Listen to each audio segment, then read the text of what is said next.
అధ్యాయం 23వ వచనం చదువుకుందాం. 206 పేజీ నెంబర్. మరి వాగ్దానం చేసిన వాడు నమ్మదగిన వాడు గనుక మన నిరీక్షణ విషయమై మనం ఒప్పుకొననిది నిశ్చలముగా పట్టుకుందాము. మరి నేను ఏమి వాక్యం బోధించాలని ఆలోచన చేస్తున్నప్పుడు మరి దేవుడు మామూలుగా ఏం బోధిస్తాము, కృతజ్ఞతల కోసమని ఇలాంటివి.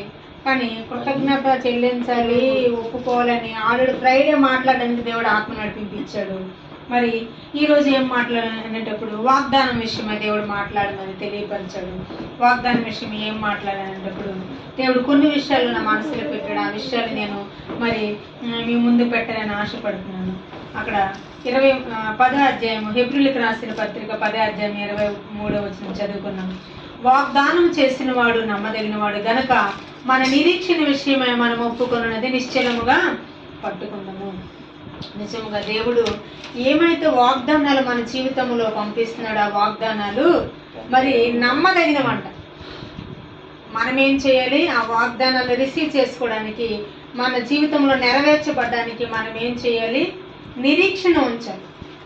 మనమేమనుకుంటాం, ఏదైనా ఒక వాగ్దానం మనకి దేవుడు ఇచ్చాడంటే, ఈరోజు ఇచ్చాడంటే రేపు అయిపోవాలి, రేపు ఇచ్చాడంటే ఎల్లుండి అయిపోవాలి. అంటే మనకి రెడీమేడ్ తొందరగా అయిపోవాలనుకుంటాం. కానీ దేవుడు ప్రతిదీ నెరవేర్చడానికి ఒక సమయాన్ని ఫిక్స్ చేశాడు. ఆ టైంలోనే వాగ్దాన నెరవేర్పు అనేది జరుగుతుందన్నమాట. కాబట్టి మరి వాగ్దాన విషయంలో మనము నిరీక్షణ ఉంచాలి, ఓపికతో మనము ముందుకు నడవాలన్నమాట. మరి కొన్ని వాగ్దానాలు ఇచ్చాడంటే తొందరగా నెరవేర్పు అయిపోతుంది. కొన్ని వాగ్దానాలు కొన్ని సంవత్సరాలు తీసుకుంటాయి. కాబట్టి వాగ్దానం ఇచ్చేటప్పుడు మనం నిరీక్షణతో ఖచ్చితంగా చేస్తాడని మనము ఓపికతో ఎదురు చూడాలి వాగ్దాన విషయంలో. అంతేకాకుండా వాగ్దానాన్ని ఎత్తిపట్టు ప్రతిదినము ప్రార్థన చేయాలి. నేనైతే అదే చేస్తాను. వాగ్దానం అంటే ఇంకొక విషయం ఏంటంటే, నూతన సంవత్సరం వచ్చేటప్పుడు తీస్తాం కదా ఒక ప్రామిస్ కార్డు, అదే వాగ్దానం కాదు. కానీ మన కృంగుదలలో, మన నిస్సహాయ స్థితిలో ప్రార్థనా పూర్వకంగా ఉపవాసంతో ఉన్నప్పుడు కొన్ని పరిస్థితులు, కఠిన పరిస్థితులు వెళ్ళేటప్పుడు, దేవా ఈ పరిస్థితిలో మీరు ఏం మాటలు నేను ఇష్టపడతాను మాట్లాడిన అనేటప్పుడు దేవుడు కొన్ని వాగ్దానాలు పంపిస్తాడు, ఆదరిస్తూ ధైర్యపరుస్తూ, నేను నీ జీవితంలో ఇలా చేస్తాను అలా చేస్తాను. అవి కూడా మనం రిసీవ్ చేసుకుని ఎత్తిపట్టి ప్రార్థన చేస్తే మరి ఆ వాగ్దానాలు నెరవేర్పు మన జీవితంలో జరిగించబడుతుంది అనమాట. మరి ఇక్కడ భక్తుడైన పౌలు గారు చెప్తున్నాడు, ఏం చెప్తున్నారు? వాగ్దానం చేసిన వాడు నమ్మదగిన వాడు. మనిషి అయితే ఒక మాట ఇచ్చి తప్పిపోవచ్చేమో, కానీ మరి జీవము గల దేవుడు ఆయన మాట ఇచ్చాడంటే తప్పే ప్రసక్తే లేదు. నిజంగా నమ్మదగిన వాడు. ఇది మరి అక్కడ రాశారని నేను చెప్పట్లేదు, కానీ నా జీవితంలో అనుభవపూర్వకంగా నేను చెప్తున్నాను అనమాట. ఎన్నో నమ్మకమైన కార్యాలు, ఆయన నమ్మకత్వము, పరిచర్య, మరి ఇన్ని సంవత్సరాల పరిచర్యలో ఎంతగానో అతని నమ్మకత్వాన్ని కనపరిచాడు. అణువణువును అడుగడుగున తోడుగా ఉండి ఆయన సహాయం చేస్తూనే ఉన్నాడు. సేవలోకి వచ్చి ఇప్పటికీ మరి ఒక 4.5 years అయిపోయింది. 20లో స్టార్ట్ చేసాము, ఇది 24, ఇంచుమించుగా 5వ సంవత్సరం. అయితే మరి అప్పటికి సంఘం లేదు, కానీ మొదటిగా ఏ సేవకులైనా సరే మొదటిగా దేవుని సువార్థికుడిగా ఉండాలి. సువార్థికులు అయిన తర్వాతే సేవకులు. మరి ఆయన సువార్త ఆయా ప్రాంతాలు చేయడానికి దేవుడు అవకాశాలు ఇచ్చాడు, వాడుకున్నాడు, సహాయం చేశాడు.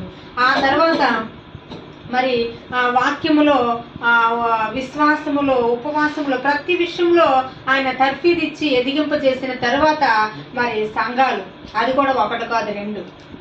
అంటే సంఘం అంటే ఒక 100 మంది, 1000 మంది, లక్షల మంది ఉంటేనే సంఘం కాదు. కానీ ఎక్కడ 2 ముగ్గురు నా నామమును కూడి ఉంటారో వారి మధ్యలో ఉంటాను. 2 ముగ్గురున్నా సంఘమే.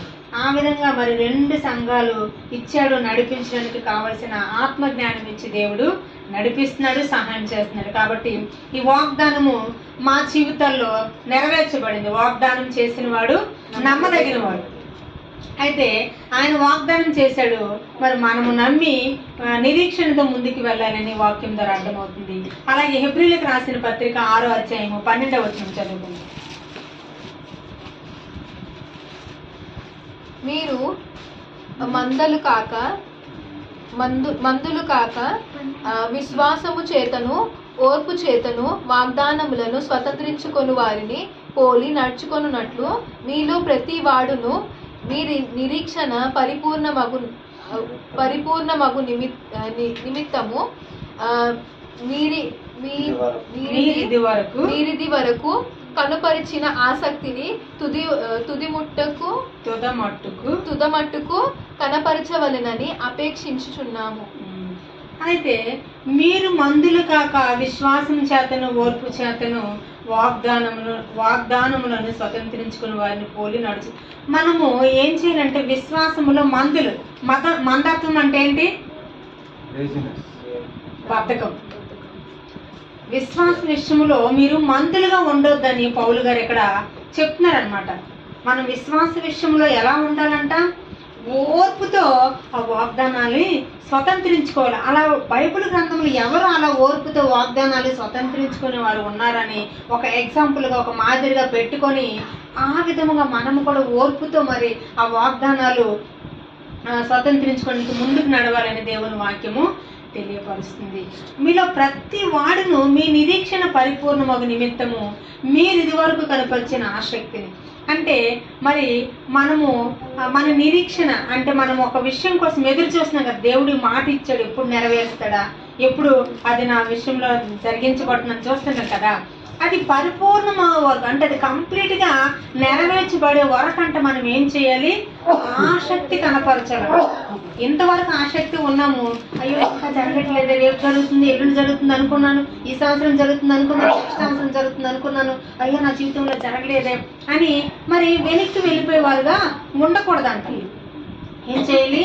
ఎక్కడైతే ఆ ఆసక్తి కనపరచమో తుదమట్టుకు అంటే చివరి వరకు అది నెరవేర్చబడే వరకు కూడా మనము మరి ఆ విశ్వాసాన్ని కనపరచాలని దేవుని వాక్యము తెలియపరుస్తుంది.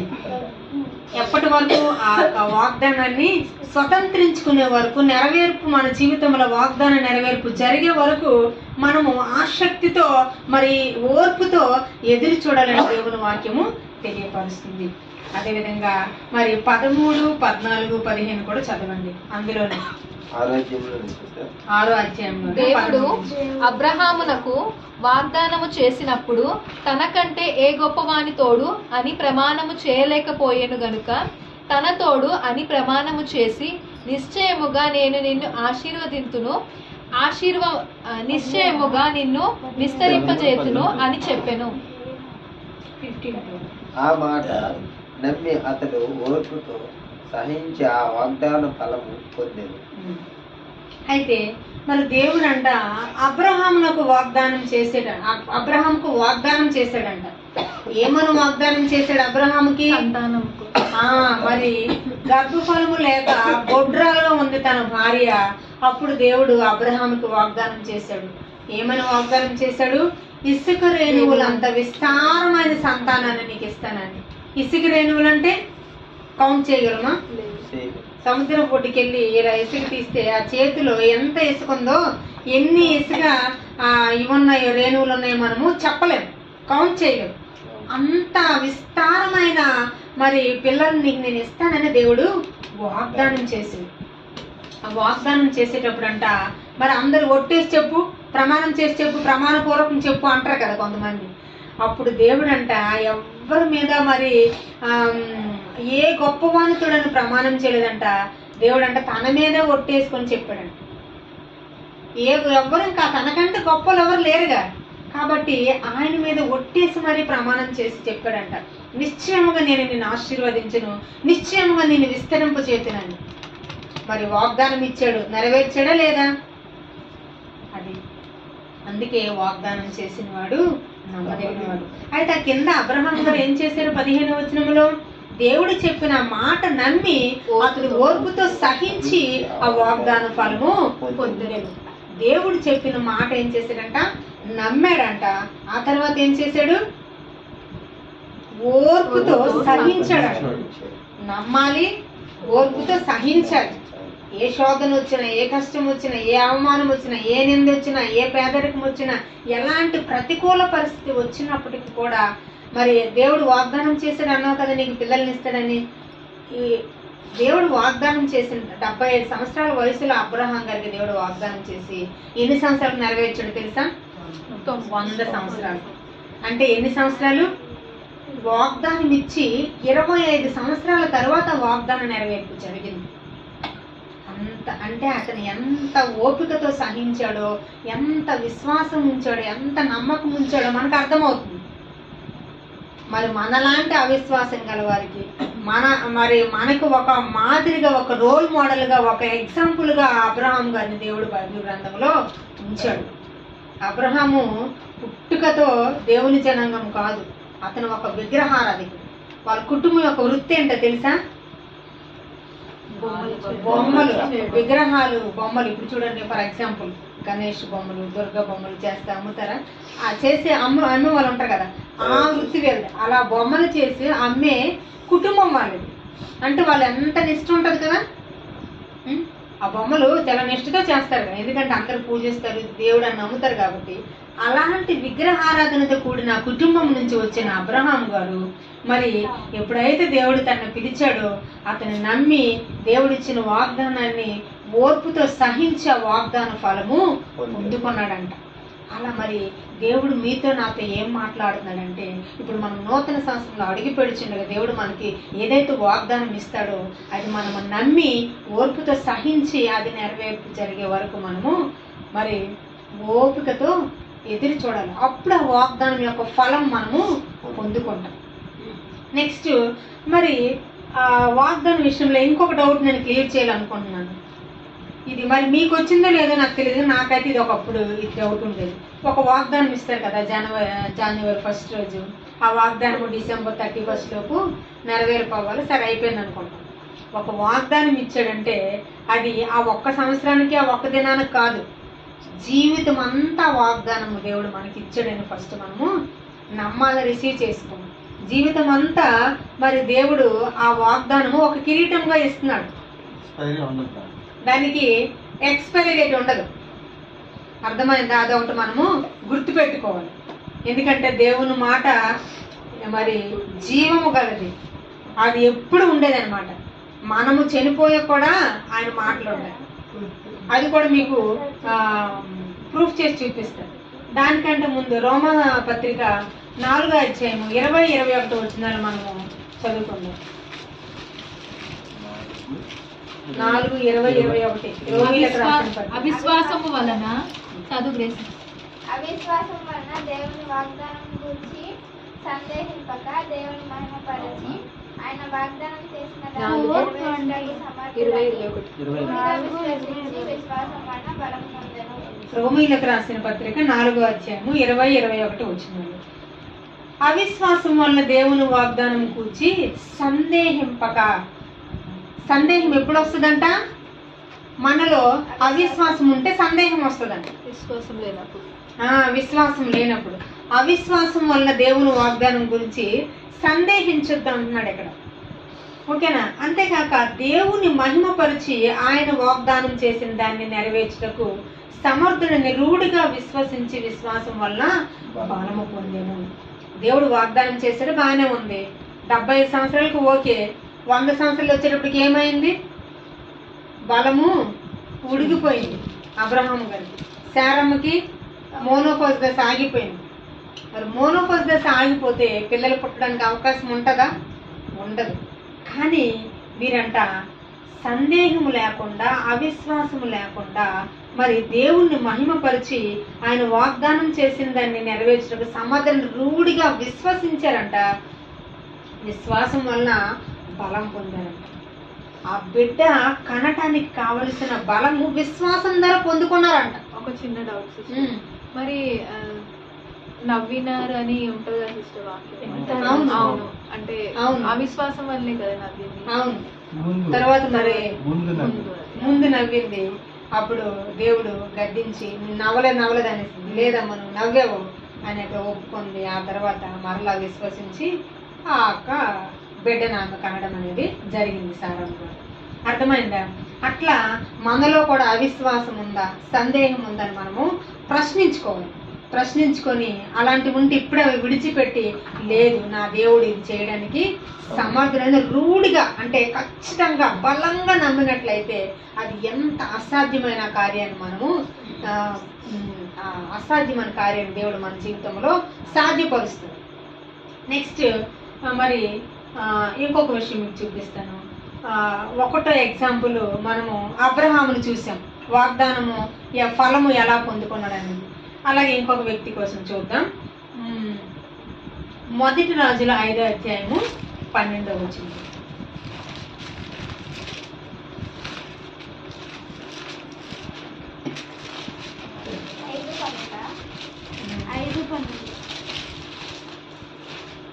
యెహోవా సొలొమోనునకు చేసిన వాగ్దానం చొప్పున అతనికి జ్ఞానము దయచేసేదను. మరియు హీరామును సొలొమోనును సందేహముగా సంధి చేయగా వారిద్దరికి సమాధానము కలిగి ఉండెను.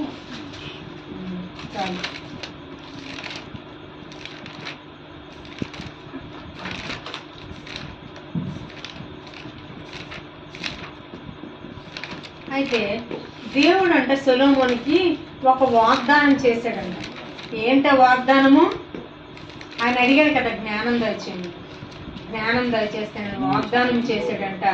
మరి ఆ విధంగా అతనికి జ్ఞానం ఇచ్చాడంట. కాబట్టి బైబిల్ గ్రంథంలో మహాజ్ఞాని ఎవరు? సొలొమోను గారు. ఓకేనా? మరి ఆ తర్వాత మొదటి రాజులు 6:12 చదవండి.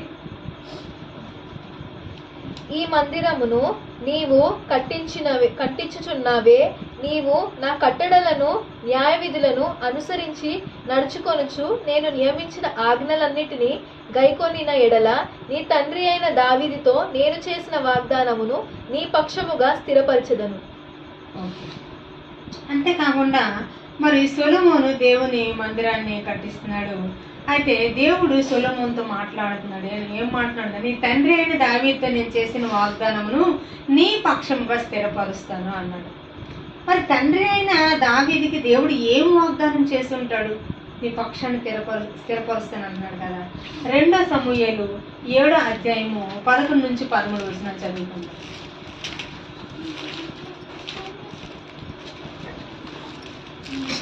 శత్రువుల మీద నీకు జయమిచ్చి నీకు నెమ్మది కలుగజేసి ఉన్నాను. మరియు యెహోవా నాకు నేను నీకు తెలియజేయమనగా నేను నీకు సంతానం కలుగజేయుచున్నాను.